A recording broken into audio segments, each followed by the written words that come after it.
Good morning. આપણે બીએની અંદર chapter 8માં માલિકીના ભંડોળની વાત કરી હતી. એમાં આપણે ઇક્વિટી શેર આવ્યા હતા, બરાબર છે. હવે જો જે ઇક્વિટી શેર છે એના વિશે આપણે ડિટેલમાં ચર્ચા કરીએ છીએ, બરાબર છે. તો ઇક્વિટી શેર શું છે પહેલા સમજીએ. કોઈ પણ કંપની મૂડી મેળવવામાં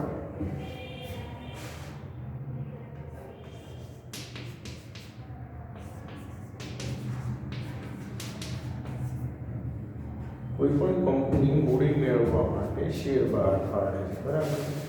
શેર એટલે શું? તો કે કંપનીની મૂડીને જે નાના નાના હિસ્સામાં વહેંચવામાં આવે, આ દરેક ભાગને શેર કહે છે. અને શેર દ્વારા જે મૂડી મળે એને શેર મૂડી કહેવાય. જે લોકો શેર ખરીદે તેને શેર હોલ્ડર કહેવાય, બરાબર છે. તો ઇક્વિટી શેર મૂડીની વાત કરીએ, સૌપ્રથમ ઇક્વિટી શેર તો યાદ રાખો, કંપનીની જે માલિકીની મૂડી જે છે એ ઇક્વિટી શેર મૂડી છે. કોઈ પણ કંપનીએ ધંધો શરૂ કરવા માટે ઇક્વિટી શેર બહાર પાડવા ફરજિયાત છે. ઇક્વિટી શેર બહાર પાડ્યા વગર કંપની અસ્તિત્વમાં આવતી નથી, બરાબર છે. તો ઇક્વિટી શેરનો પહેલા અર્થ સમજીએ. તો ઇક્વિટી શેર કોને કહેવાનો અર્થ? તો કે જે શેરને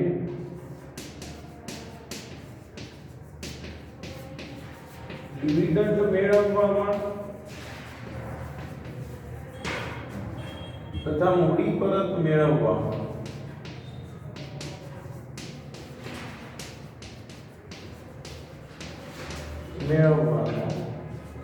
હક સૌથી છેલ્લે મળતો હોય, સૌથી છેલ્લે મળતો હોય તેને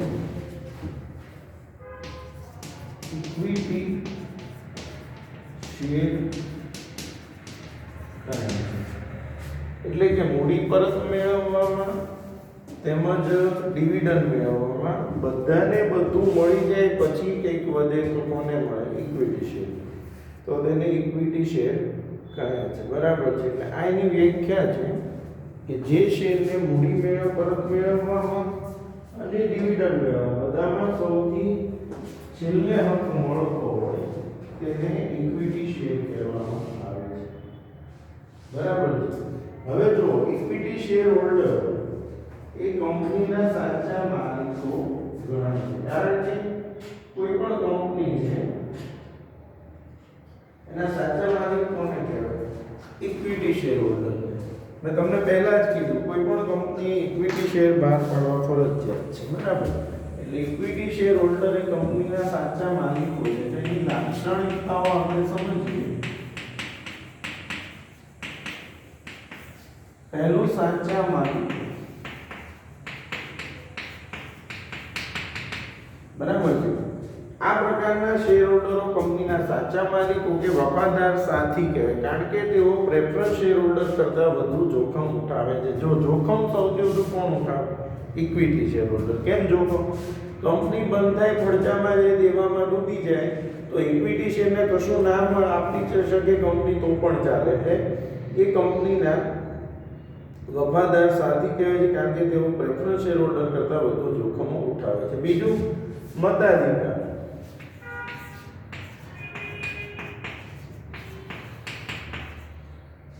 તો કંપનીની સામાન્ય સભામાં મત આપવાનો અધિકાર માત્ર કોને હોય છે? Equity share holder. અને શેર દીઠ જેટલા શેર એટલા મત. એટલે મતાધિકાર માત્ર કોને મળે છે? ઇક્વિટી શેર હોલ્ડરોને મળે છે, બરાબર છે. સામાન્ય ઇક્વિટી શેર હોલ્ડરોને સભામાં શેર દીઠ મત આપવાનો અધિકાર હોય છે, બરાબર છે. શેર દીઠ મત આપવાનો અધિકાર.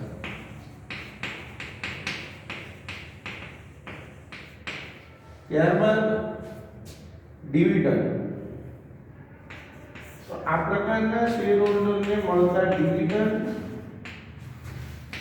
અને ડિવિડન્ડનો દર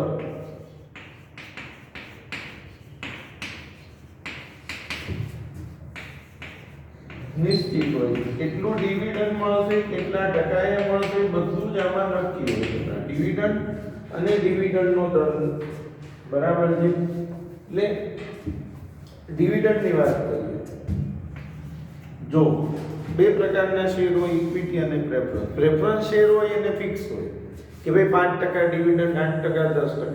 પણ ઇક્વિટી શેર હોલ્ડરો હોય તો એનો ડિવિડન્ડનો દર કેવો હોય? અનિશ્ચિત. અનિશ્ચિત કેવી રીતે? કંપનીને કોઈ વર્ષે વધુ નફો થાય તો વધુ ડિવિડન્ડ આપે, કોઈ વર્ષે ઓછો નફો થાય તો ઓછો, કોઈ વર્ષે એમ લાગે ડિવિડન્ડ આપવું જ નથી ના પણ આપે. પણ પ્રેફરન્સ શેર જે આપણે ભણીશું એનું ફિક્સ, આટલા ટકાના પ્રેફરન્સ શેર એટલે આટલા ટકા ડિવિડન્ડ એને આપવું જ પડે. એટલે ઇક્વિટી શેરમાં ડિવિડન્ડનો દર અનિશ્ચિત હોય છે. ત્યારબાદ નફા સાથે સંબંધ.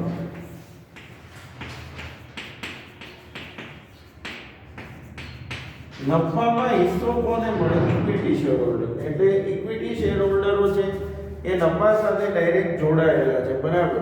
આ પ્રકારના શેર હોલ્ડરોને મળતું ડિવિડન્ડ નફા સાથે સંબંધ ધરાવે. જેમ નફો વધુ એમ ડિવિડન્ડ વધુ, ને જેમ નફો ઓછો એમ ડિવિડન્ડ ઓછો, બરાબર. મળતું ડિવિડન્ડ નફા સાથે સંબંધ ધરાવે. નફાની વધઘટ સાથે ડિવિડન્ડના દરમાં વધઘટ થાય છે. પછી સામાન્ય સભા.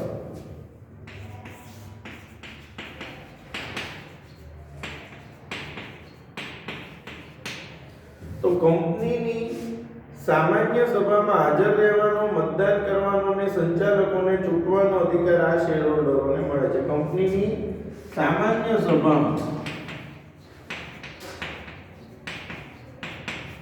હાજર રહેવાનો, મતદાન કરવાનો અને સંચાલકોને ચૂંટવાનો અધિકાર કોને મળે છે? ઇક્વિટી શેર હોલ્ડરોને મળે છે.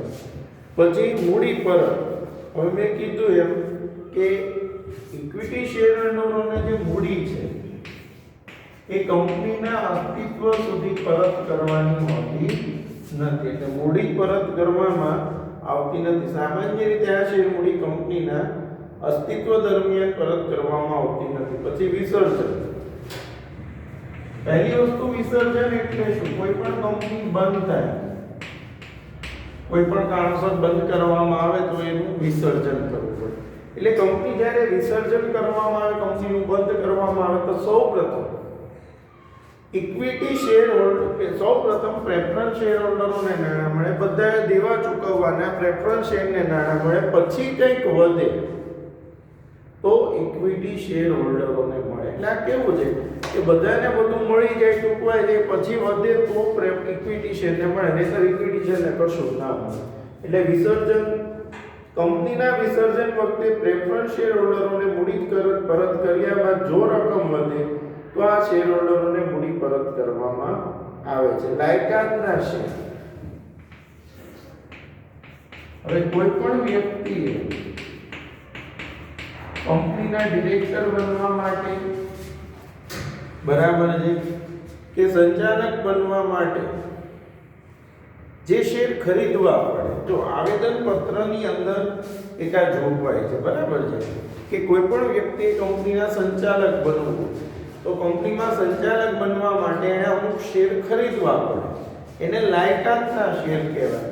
તો અહીંયા વ્યક્તિએ લેખિતમાં આપવું પડે છે કે અમે આટલા લાયકાતના શેર ખરીદીશું. તો જો કંપનીના વિસર્જન વખતે પ્રેફરન્સ શેર હોલ્ડરોને મૂડી પરત કર્યા બાદ જો રકમ વધે તો શેર હોલ્ડરોને મૂડી પરત લાયકાતના શેર કંપનીના ચૂંટાયેલા સંચાલક બનવા જો આવેદન પત્રમાં જોગવાઈ કરવામાં આવી હોય અને સંચાલકોએ સંમતિ આપી હોય તો આ શેરને લાયકાતના શેર તરીકે ગણવામાં આવે છે. મૂડી લાભ.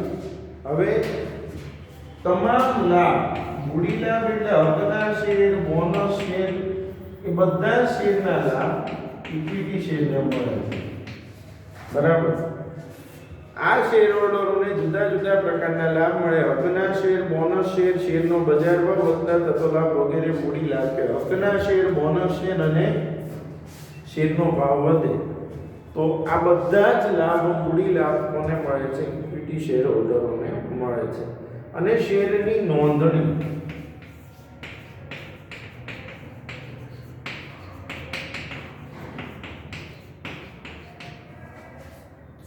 માન્ય શેર બજારમાં આ પ્રકારના શેરની નોંધણી કરવામાં આવી હોય છે, બરાબર. ઇક્વિટી શેરની નોંધણી ક્યાં થયેલી હોય? શેર બજારમાં. અને ત્યાં શેરની લેવેચ સરળતાથી થાય છે, બરાબર. એટલે માન્ય શેર બજારમાં આ પ્રકારના શેરની નોંધણી કરવામાં આવી હોય જેથી આ પ્રકારના શેરનું ખરીદ વેચાણ બજાર ભાવે મુક્ત રીતે કરી શકાય છે. હવે ઇક્વિટી શેરના પ્રકાર, બરાબર છે. આપણે ઇક્વિટી શેરના જે પ્રકારો છે એ સમજવાના છે. તો એમાં ઇક્વિટી શેરના પ્રકારોમાં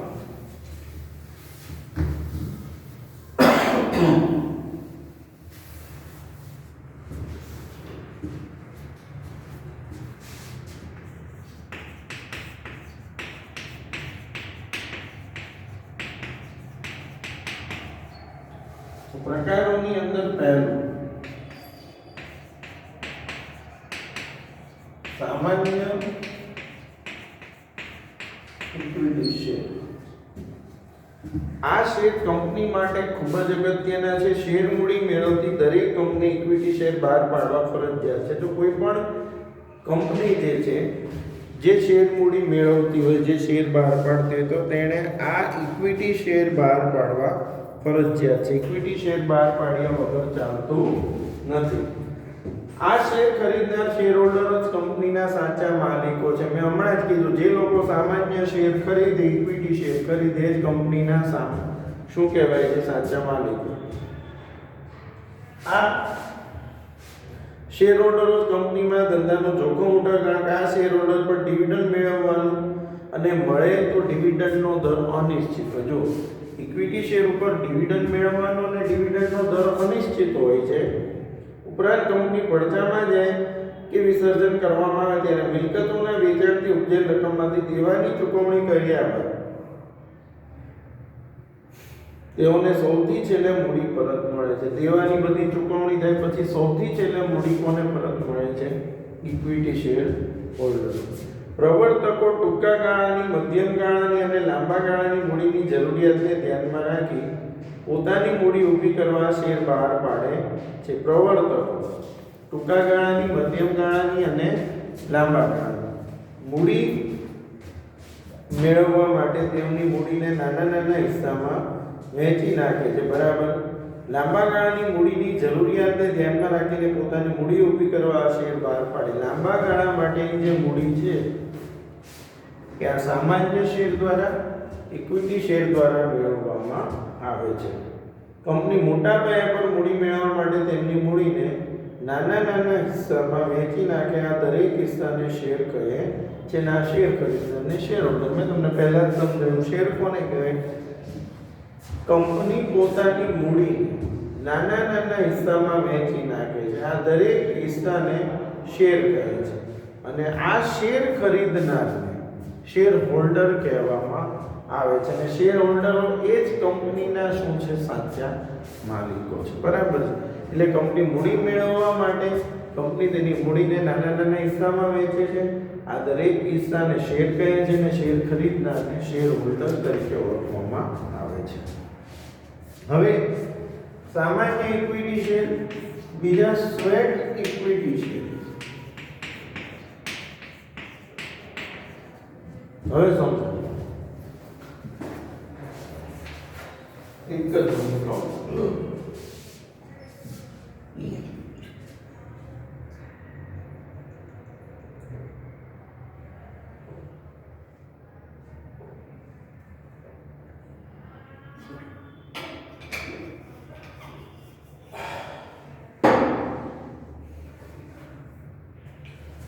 સ્વેટ ઇક્વિટી શેર કંપની તેના સંચાલકોને કંપનીમાં કામ કરતી વિશિષ્ટ જ્ઞાન ધરાવતી વ્યક્તિઓ, કંપની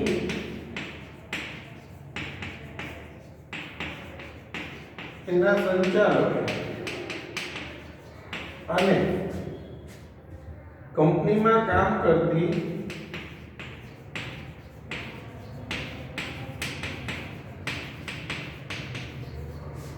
વિશિષ્ટ જ્ઞાન ધરાવતી વ્યક્તિઓને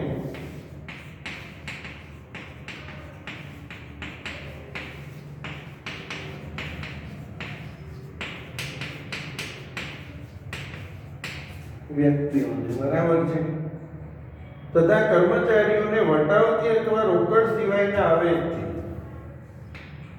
તથા કર્મચારીઓને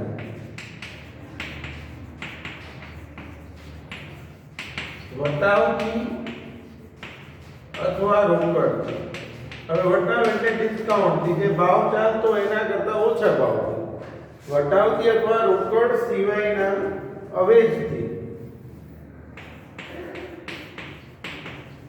એટલે કે કંપની પગારના સ્વરૂપે આપે રોકડ સિવાયના અવેજથી જે શેર ફાળવે છે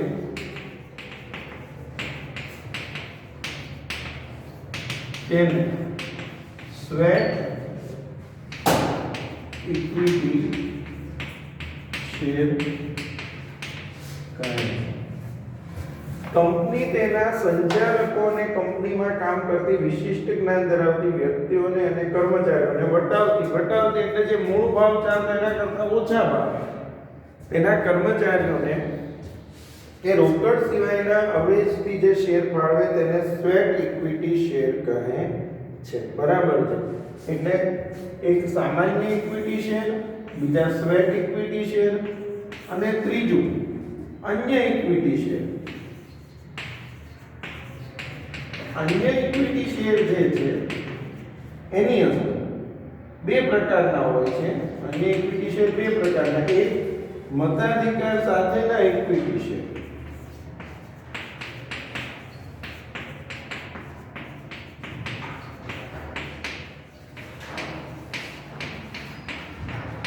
અને બીજું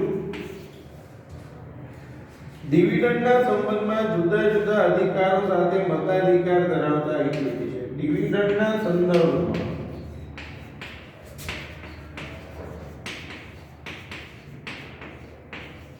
જુદા જુદા મતાધિકાર ધરાવતા ઇક્વિટી શેર. એટલે અન્ય ઇક્વિટી શેર બે પ્રકારના છે, એક મતાધિકાર સાથેના અને બીજું જે છે એ ડિવિડન્ડના સંદર્ભમાં જુદા જુદા પ્રકારના મતાધિકાર સાથે બરાબર અધિકારો ધરાવતા ઇક્વિટી શેર. ટૂંકમાં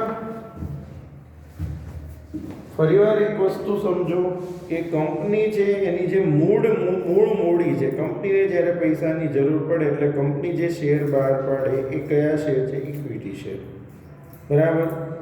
ઇક્વિટી શેર હોલ્ડરો એ કંપનીના શું છે? સાચા માલિકો છે. કારણ કે ડિવિડન્ડ મૂડી મેળવવાનો કે ડિવિડન્ડ મેળવવાનો હક